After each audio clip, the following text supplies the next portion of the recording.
Margaret had always prided herself on her perfect life. Her marriage to Richard was the envy of all their friends and family. He was successful, kind, and attentive, but beneath the surface a restlessness had begun to grow. She couldn't quite put her finger on it at first. It was just small things, a longing for excitement, a desire for something more than the predictable rhythm of their days. Then one evening at a charity gala she met Daniel, a charming artist with a passion that seemed to leap from his very soul. Their conversation was electric, and when he reached out to her weeks later inviting her to an exhibition, she found herself unable to resist. At first it was innocent enough, meeting for coffee, discussing art and life, but soon those meetings became something deeper, something forbidden, and Margaret knew she was treading dangerous ground, yet she couldn't stop. The pull was too strong, and as the months passed, the secret visits, the stolen glances, and the lies began to weave a tangled web that threatened to unravel everything she held dear.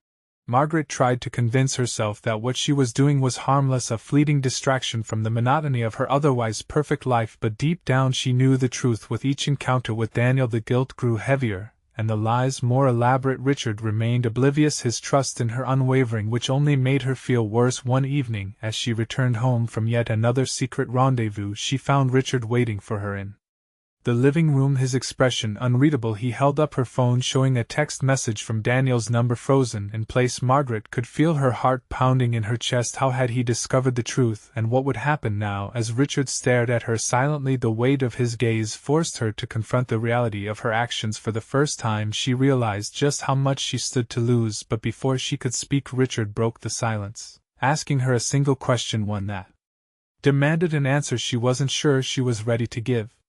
"Is it over between you and him?" Richard's voice was calm but laced with an unspoken pain that cut deeper than any shout or accusation. Margaret opened her mouth to respond, but no words came out. The truth hovered on the edge of her lips, threatening to spill out, yet she hesitated, knowing that once spoken there would be no going back. Richard noticed her pause, and his eyes darkened slightly. "Answer me, Margaret," he said firmly, his tone leaving no room for evasion. She took a shaky breath and managed to whisper, "No," the single word hung in the air like a thunderclap. Richard flinched as if struck physically, his jaw tightened, and he stood up slowly, his movements deliberate and controlled. Without another word he walked to the door, pausing only briefly before turning back to her. "I need time to think about this," he said quietly. Then he left, closing the door behind him with a soft click that echoed through the house. Margaret collapsed onto the couch, overwhelmed by guilt, fear, and uncertainty, realizing now that her choices had set into motion a chain of events that might destroy everything she held dear. But even as the reality of her situation settled around her like a heavy shroud, she couldn't help wondering if walking away from Daniel was truly the path she wanted to take. After all, as the days turned into weeks, Margaret found herself trapped in a limbo of her own making. Richard had moved out, temporarily staying with a friend, while he sorted through his thoughts and emotions. During this time they exchanged only brief messages, his words measured and distant, each one cutting deeper than the last. She tried to reach out to him to explain, but every attempt ended in failure, her explanations sounding hollow even to her own ears. Meanwhile, Daniel grew increasingly insistent, demanding more of her time and attention. His passion, which once felt exhilarating, now began to feel suffocating, as if he wanted to consume her entirely. Caught between two worlds, Margaret felt herself unraveling at the seams, her once confident exterior giving way to a fragile uncertainty. One evening, as she sat alone in their now empty home, staring at the photograph of the two of them on their wedding day, tears streaming down her face, she realized that she had reached a breaking point. She needed to make a choice, not just for Richard or for Daniel, but for herself and her future. Yet as she pondered her options, the weight of the decision threatened to crush her, leaving her paralyzed by fear and doubt. Margaret decided she needed clarity and space to think. Away from the suffocating presence of both men, she packed a small bag and retreated to her childhood home, a quiet cottage by the lake where memories of simpler times still lingered in the air. The solitude was overwhelming at first, the silence amplifying the chaos within her mind, but as days passed she began to reflect on her life with Richard, their early years filled with laughter and dreams, the way he always seemed to understand her without words, the countless moments that had built their foundation together. Then there were the memories of Daniel, his intensity, his ability to make her feel alive in ways she hadn't thought possible. Yet those moments came hand in hand with guilt and betrayal. One evening, as she walked along the shore watching the sun dip below the horizon, she realized that her heart was torn, not just between two men but between two versions of herself, the safe, predictable woman who followed the path laid out for her, and the reckless soul, yearning for adventure and passion. The realization brought no relief, only a deeper sense of confusion and despair. It became clear that whatever choice she made would come at a cost, and she wasn't sure if she was ready to pay it. As the days stretched into a week, Margaret's thoughts began to crystallize, though clarity did little to ease the turmoil within her. She knew that running away to the cottage had only postponed the inevitable. She would have to confront Richard and Daniel sooner or later,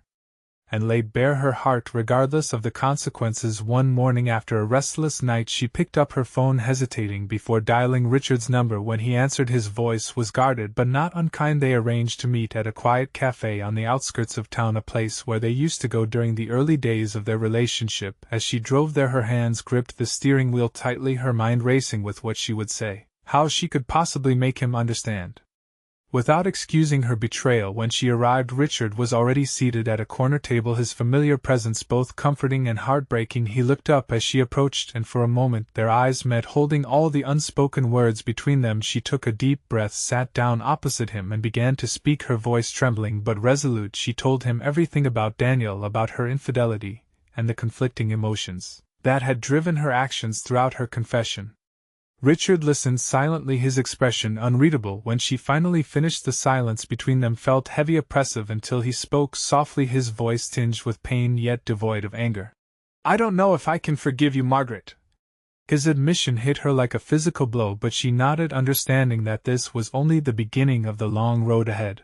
Margaret felt the weight of Richard's words settle heavily upon her shoulders. His honesty, raw and unfiltered, was more than she had anticipated, yet it was also a relief to have everything out in the open. Though forgiveness seemed distant, if not impossible, she knew she owed him more than just an apology. She owed him action, a genuine effort to repair what she had broken, or at least to give them both closure. Over the following weeks she threw herself into making amends, reaching out to Richard daily, checking in with small gestures that might rebuild trust. Even as he remained guarded and distant, she accepted his hesitance, knowing she had no right to demand anything from him. During this time, Daniel grew increasingly frustrated with her withdrawal, calling repeatedly, demanding to know why she had distanced herself, but Margaret found the strength to be firm, telling him that she needed space, that their relationship could not continue as it had been. Daniel's reaction was volatile, angry accusations spilling from his lips, but she stood her ground, despite the turmoil within herself, simultaneously navigating the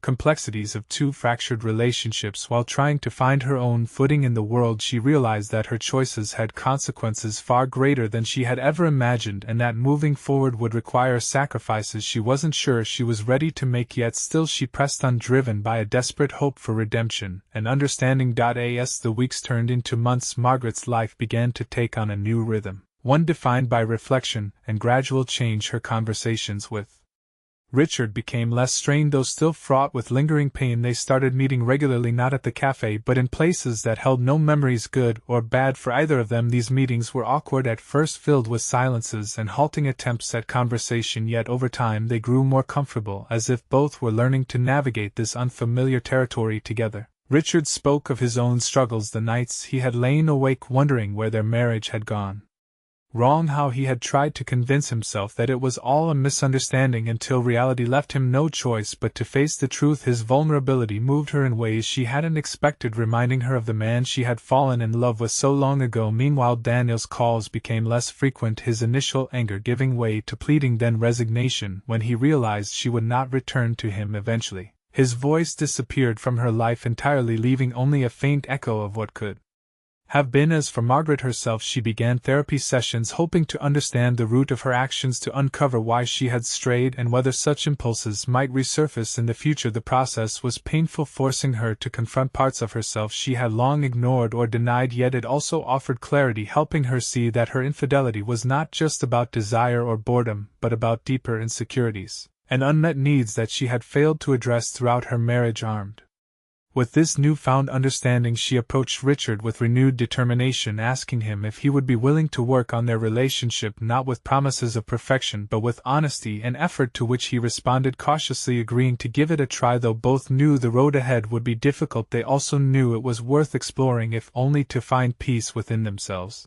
Margaret exhaled deeply as she sat across from Richard in their therapist's office, the room filled with A mix of hope and uncertainty. For the first time in months they were taking deliberate steps toward healing together. Though the wounds remained fresh and the trust still fragile, they both recognized that rebuilding their marriage would require patience, courage, and an unwavering commitment to each other. As the session concluded, the therapist reminded them that recovery was not linear. There would be setbacks, but every step forward, no matter how small, was progress. As they walked out into the cool evening air, hand in hand, neither spoke, yet the silence between them was different now. It carried the promise of a future they were willing to fight for.